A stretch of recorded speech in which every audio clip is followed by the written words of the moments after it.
बस यही सोचते हैं कि चलो हर चीज हम पैसे से खरीद लेंगे। आप पैसे से रोटी तो खरीद सकते हो, क्या पैसे से भूख भी खरीद लोगे? पैसे से बढ़िया पलंग तो खरीद लोगे, क्या नींद भी खरीद लोगे? पैसे से बढ़िया गाड़ी तो खरीद लोगे, लेकिन क्या उस मौत को भी रोक लोगे? इसलिए ये जीवन को संवारना और इस जीवन को बिगाड़ना हमारे ऋषियों के सूत्र में छुपा हुआ है, हमारे ऋषियों की फार्मूला में छुपा हुआ है। जिस व्यक्ति को फार्मूला आता है वह कठिन से कठिन मैथ को हल करके रख देगा, लेकिन जब मूल फार्मूला ही नहीं आता होगा तो छोटी से छोटी भी मैथ को हल नहीं कर पाएगा। जीवन क्या है? एक फार्मूला है। इसलिए परम पूज्य गुरुदेव ने कहा जीवन जीने की तरीका, दुनिया में 36 कलाएं हैं, लेकिन वो 36 कलाएं आए ना आए, लेकिन जिसको जीवन जीने का ढंग आ गया उसको दुनिया का सब कुछ आ गया, सब कुछ आ गया। लेकिन अज्ञानता, अज्ञानता पहले जब त्रेता था तो 3 राक्षस थे, और द्वापर में भी 3 राक्षस। त्रेता में कौन कौन राक्षस थे? रावण, और कौन था? कुंभकर्ण और मेघनाथ। और द्वापर में कंस, शिशुपाल और जरासंध।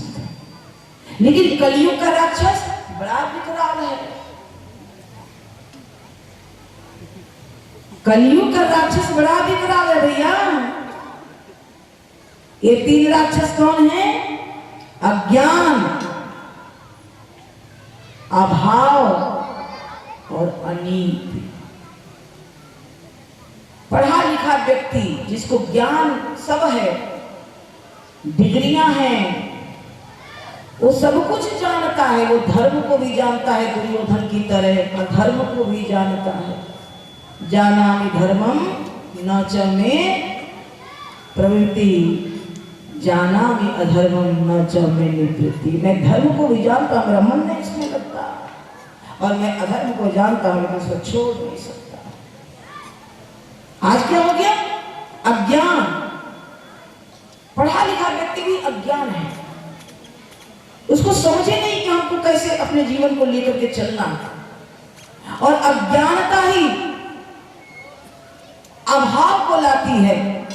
आज सब कुछ है फिर भी और मिल जाए, और मिल जाए, और मिल जाए, और मिल जाए। सुबह से शाम तक कोल्हू की बैल की तरह हम लगे हुए हैं। सरकार भी 60 वर्ष पर रिटायर कर देती है, लेकिन हम हैं कि मरते दम तक रिटायर होने का नाम नहीं लेते हैं। रिटायर होंगे तो भी कोई धंधा खोल देंगे। तो ये जो अज्ञानता है ना, ये अभाव जो है ना, वही अनीति करवाती है। हमको किसी ना किसी तरह से साम दाम दंड भेद, चाहे चोरी से, चाहे बेईमानी से, चाहे मिलावट से, चाहे घुसखोरी से, हमको धन चाहिए। क्यों? क्योंकि हमारी तृष्णाएं बढ़ गई हैं। और आज इसीलिए कोई मनुष्य सुखी नहीं है। नहीं तो किसी के पास कम है क्या? पहले के लोग तो नौकरी ही नहीं करते थे। अरे हम नौकर बनेंगे किसी का? भगवान ने दाल रोटी की व्यवस्था किया, नौकर बनेंगे। लेकिन आज तो भैया घर में कुछ भी हो, हर व्यक्ति, आप तो पुरुष नहीं, हम बेटियों को भी नौकरी में प्रेरित कर रहे हैं, बहुओं को भी कर रहे हैं, हर लोग को नौकरी में प्रेरित कर रहे हैं। नहीं, सबको नौकरी करना है, सबको। आज क्या हो गया? 1 नंबर पर कौन आ गया? पहले 1 एक नंबर पर हमारा संस्कार था, हमारा धर्म था, हमारी संस्कृति थी, हमारा रहन सहन था। आज एक नंबर पर पैसा आ गया। तो पैसा तो बेश्या भी कमाती है, पैसा तो एक डाकू भी कमाता है। कमाए तो किसी रास्ते से जा सकते हैं। इसीलिए परम पूज्य गुरुदेव ने कहा, आज धर्म को खिलवाड़ कर दिया गया, धर्म को खिलवाड़ कर दिया गया, नौटंकी बना दिया गया, और लोग उसी में मजा ले लेकर के उस नौटंकी को सुनते हैं, देखते हैं। उतरता कुछ नहीं है पल्ले, भीड़ लगी हुई है, और लोग नाच रहे हैं, गा रहे हैं, मस्त हैं। और धर्म का कोई भी जीवन में उतरा नहीं कि पंडित जी क्या कह रहे थे, किस लिए कह रहे थे, किस उद्देश्य से कह रहे थे। नहीं, नौटंकी, हम भी नकली तुम भी नकली। तो जब दोनों नकली मिल जाएंगे तो परिवर्तन होगा कैसे भैया, कैसे परिवर्तन होगा। एक सेठ ने सुना कि राजा परीक्षित ने भागवत सुना और मुक्त हो गए। राजा परीक्षित भागवत सुने मुक्त हो गए। वो गया पंडित जी को खोजने लगा, पंडित जी बोले क्या है, हम भी भागवत सुनना चाहते हैं। अच्छा, भागवत सुनना चाहते, हाँ, बहुत दिन तक बहुत कमाए, बहुत दुकान किए, बहुत बेटा बेटी देखे, लेकिन हम सोच रहे हैं चौथापन आ गया, अब भागवत सुन लें। तो पंडित जी थे बड़े बुद्धिमान। पंडित जी ने कहा कि सेठ, बड़ी अच्छी सोच है तुम्हारी, भागवत सुन लो, लेकिन जानते हो एक कलयुग है, और कलयुग में धर्म की गति 4 गुना कम हो जाती है। जब तुम 4 बार भागवत सुनोगे तब जाकर के मुक्त हो। 4 बार। बोले परीक्षित तो कई बार सुने थे। बोले वो द्वापर था, ये कलयुग है ना, कलयुग में धर्म कम हो गया है, 4 बार सुनना पड़ेगा। अब पंडित तो सोच रहा था मन ही मन कि भाई जीवन भर तो ये दूसरे को लूटा है, अब किसी तरह तो ये आया है भागवत सुनने के लिए, तो हम भी तो कुछ कमा लें। पंडित जी ने कहा कि ठीक है, लिस्ट बना देते हैं, चलिए कल आते हैं जजमान, और आएंगे तो भागवत में क्या क्या लगेगा सबका लिस्ट बना दे। पंडित जी गए और बढ़िया लिस्ट बनाया, लिस्ट बना दी। पंडित जी ने कहा अच्छा ठीक है, लिस्ट सामान का तो लिस्ट बन गया, लेकिन एक बात बताओ, ये भागवत सुनोगे क्या? किसी सामूहिक धर्म स्थल पर सुनोगे, जहां गांव के लोग भी सुन लें, आके अपने दरवाजे पर सुनोगे? सेठ बोला, रे पंडित जी, ना हम सामूहिक जगह पर सुनेंगे ना दरवाजे पर सुनेंगे, हम तो भागवत अपने दुकान में सुनेंगे, दुकान में सुनेंगे। अच्छा, पंडित जी ने कहा कि भाई भागवत काहे दुकान में सुनोगे? बोले तो आपको पता नहीं, आप 7 दिन भागवत सुनाएंगे, अब पता चला 7 दिन में इतने ग्राहक आके लौट जाएंगे, 7 लाख का चूना ऐसे लग जाएगा। पंडित जी बोले भाई हमको क्या करना है, चाहे तुम दुकान में सुनो, मकान में सुनो, कहीं सुनो, हमको तो मन ही मन सोच रहा था दक्षिणा से मतलब। अब बढ़िया व्यवस्था हुआ दुकान पर, और उस सेठ का एक बेटा था, 11-12 वर्ष का होगा। अब जिस दिन से उसके दिमाग में हो गया कि इस तारीख को भागवत होना है, अब रोज रात को तोते की तरह पढ़ाए। देखो कोई भी ग्राहक आए तो जिस तरह से देखते हो ना, हम डंडी मारते हैं, अभी नहीं कि ईमानदार के बाबूजी बन जाइए, वही तरह बची हम। अब ऐसा नहीं कि कोई 500 का नोट दे दे तो बढ़िया से 3-4 कर गिनना, ऐसा नहीं कि नोटी में नोट सट के चल जाए। अरे पिताजी इधर हम भी पढ़ रहे हैं, हमको पता है कैसे बेचना है, कुछ गलती नहीं करेंगे। अब बेचारा रोज रोज उसको तोता की तरह पढ़ा, बोला कुछ गलती नहीं होगा, आप निश्चिंत होकर भागवत सुनिएगा, हम देखिएगा कोई ग्राहक आएगा खूब बढ़िया से उसको माल भी बेच देंगे, बढ़िया से पैसा देंगे, 1 रुपये का इधर उधर नहीं होगा। बोला ठीक है ना? बोला हाँ। से उसके मन में हुआ, बोला कि नहीं दुकानिया पर सुनेंगे तो देखते भी रहेंगे कि कैसे दे रहा है, कहीं बेसी न तो। अब पंडित जी भागवत सुनाने लगे, अब हाथ में नारियल लिया हुआ है, अब भागवत तो पंडित जी सुना रहे हैं, लेकिन निगाह कहाँ है उसका? कहीं लड़कवा ढेर ना जोख दे, कहीं मुठिया में मुठिया सज के न चल जा, कहीं गिनती ना आवे तो ढेर पैसा दे दे। अब भागवत सुन रहे मन वहां लगा हुआ। लेकिन जो बालक था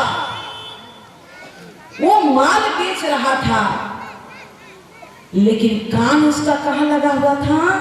भागवत में लगा हुआ था। वो भागवत सुन रहा था। धर्म न दोसर सत्य समान, आगम निगम पुराण बखान। सत्य से बड़ा कोई धर्म नहीं है। वो भागवत की कथा इतना मन से सुना, वो बालक इतना मन से सुना, उस प्रभु की लीलाओं को इतना मन से सुना।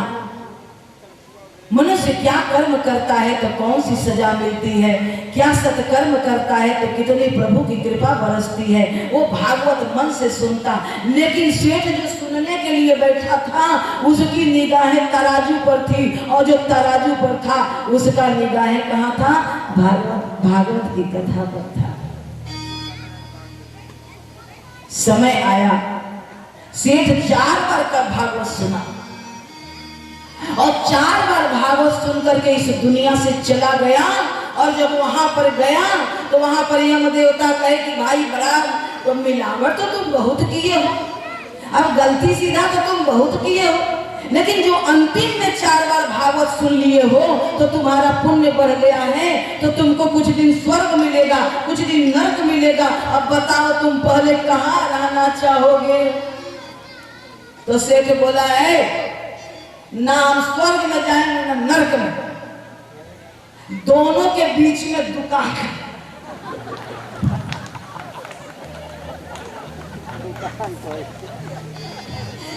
दोनों के बीच में दुकान खोलेंगे और स्वर्ग वाले भी खरीदेंगे ना खोलेंगे।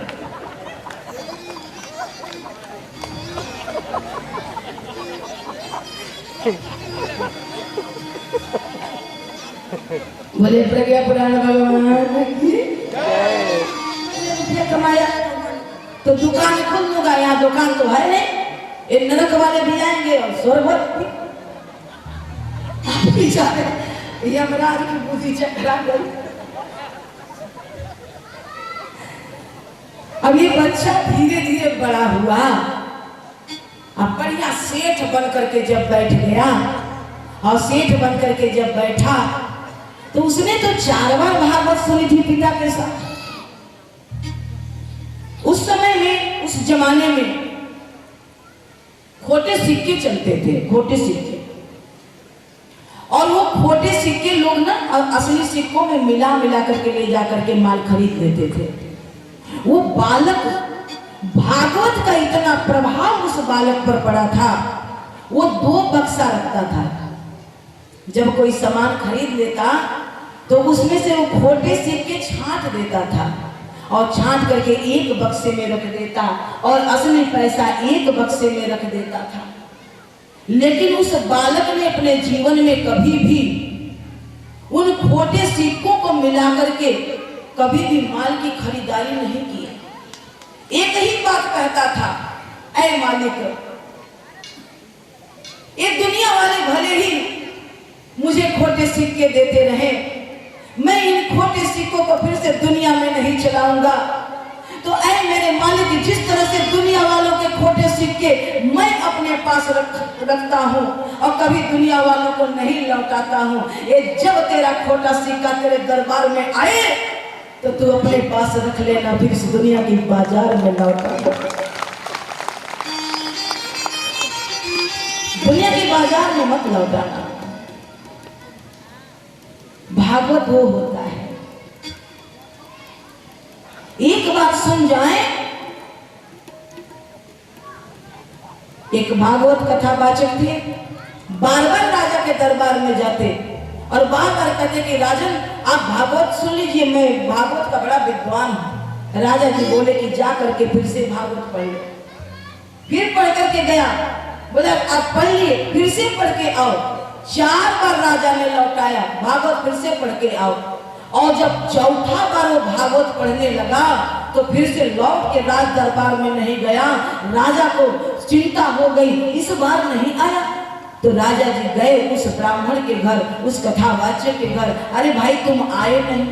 बोला राजा जी आपका मैं ऋणी हूं, आपका मैं ऋणी हूं। पहले तो मुझे बड़ा अपमान हुआ कि बार बार आप कहते थे कि जाओ पढ़ के आओ, जाओ पढ़ के आओ। लेकिन वास्तव में जब 1 बार 2 बार 3 बार, जब चौथी बार मैंने भागवत को पढ़ा तो उस भागवत के सत्य को मैंने जाना, उस मर्म को मैंने जाना। और अब तो मेरा मन कहीं जाने को नहीं होता है, इसी परमात्मा में रम गया मेरा मन। अब मुझे कहीं जाने का मन नहीं करता। वो परमात्मा मेरे हृदय में समा गया, उसकी सत्य वाणी मेरे हृदय में समा गई, उसका गुण, उसका चरित्र मेरे जीवन में उतर गया। अब मुझे किसी धन की जरूरत नहीं, मुझे किसी के दरबार में नौकरी करने की जरूरत नहीं। राजा ने कहा अब तुम सही मायने में भागवत जानते हो, अब चलो। और राजा स्वयं लेकर के गए और अपने राज्य का उसको राजपुरोहित के पद पर बैठाया। आज क्या हो गया? अधजल गगन नकल कर करके लोग इतने उतावले हो गए हैं, इतने उतावले हो गए हैं। आज परम पूज्य गुरुदेव, इसीलिए लोग कहते हैं कि इतना पुराण है तो प्रज्ञा पुराण लिखने की क्या जरूरत थी? अरे मेरी माताओं और बहनों, इस कलयुग में सबसे जरूरी अगर है तो इस पावन प्रज्ञा पुराण की कथा ही जरूरी है। ये आपकी कथा है, ये किसी भगवान की कथा नहीं है। आज की समस्याओं का समाधान गुरुदेव ने इसमें लिखा। और वह बालक परमात्मा के जब दरबार में गया तो परमात्मा ने उसे गले से लगा लिया, कभी लौटाया नहीं। हमारा जीवन थोड़ा सा भजन दीजिए। सुंदर देहिया बारंबार सुंदर देहिया बारंबार बारंबार नाम बारंबार नाम बारंबार नाम बारंबार नाम ऐसा सुंदर देहिया बारंबार नाम सुंदर देहिया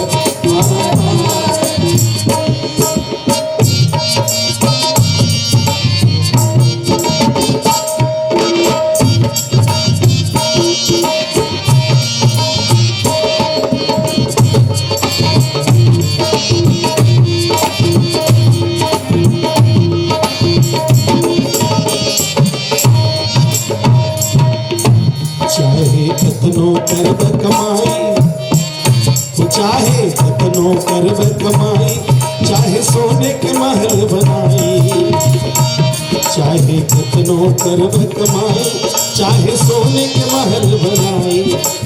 एक बात याद रखिएगा, वही जा जाए के बिरिया हो, वही जा जाए के बिरिया मोटर कार नाम ले राउर कैसन सुंदर देहिया बारंबार नाम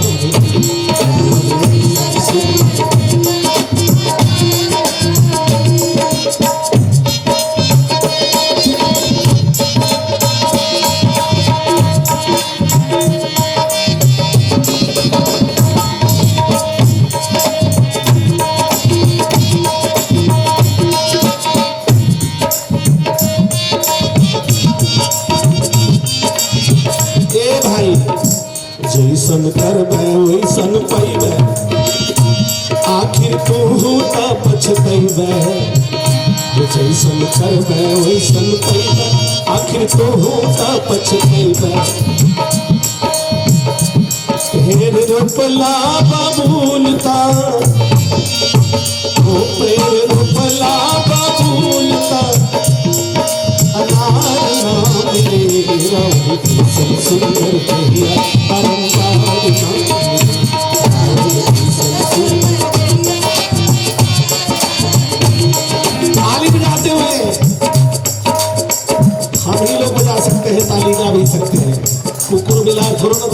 के अवसर बा आइयो भाई दूर दूर के दिल भुला ताली न बजाएगी ना अगला बार भगवान हाथ ना दिए पूरे शरीर में गोरे गोर दे गोजर बना के भेज दिए ताली बजाएंगे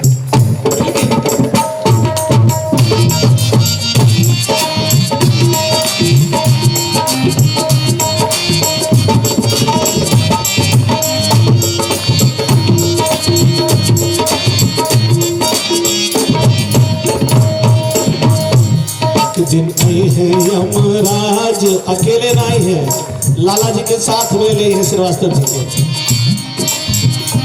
के एक दिन आई है यमराज संग में चित्रगुप्त महाराज एक दिन आई है यमराज संग में चित्रगुप्त महाराज जब हिसाब मंगाई तो का दिया कथा में रही तालियों न बजे बकर बकर करत में बैठ के बोलिए गायत्री माता की एक दिन आई है यमराज संग में चित्रगुप्त महाराज एक दिन आई है यमराज संग में चित्रगुप्त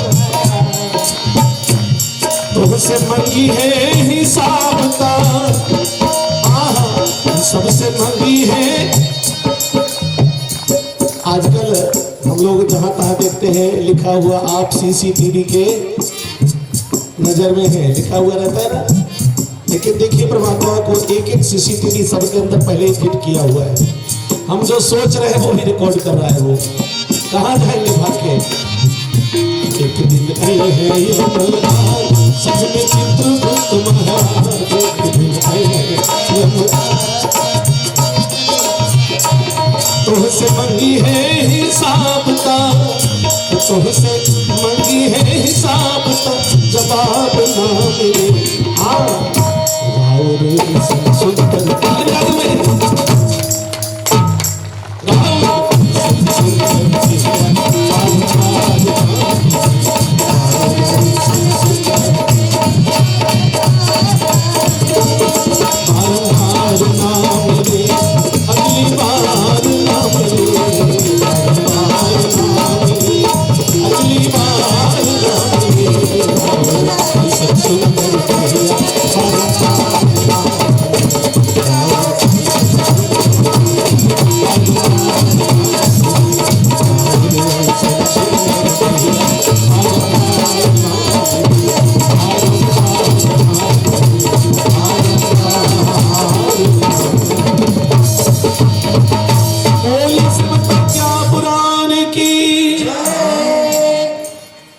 वो हिसाब होता है